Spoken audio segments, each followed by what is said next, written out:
Sa number 10, viral ang screenshot sang post sang ginapatihan isa ka estudyante nga nagbuyayaw sa Talisay City Mayor bangod sang late announcement sang canceled classes. Madasig nga ginpasapasahan sa social media ang post ng isa ka ginasiling estudyante nga nagabuyayaw sa alkalde sang Talisay City nga si Rowena Lazares bangod para sa iya ulihin na nagsuspende sang klase ang alkalde.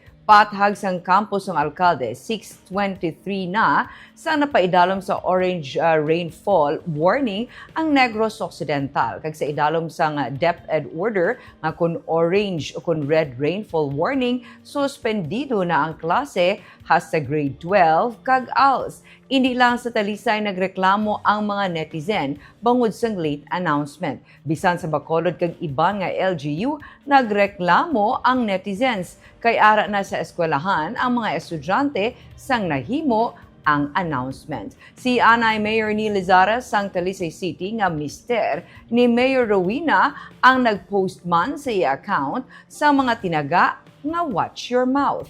Inactive na sa karon ang account sang amo nga persona.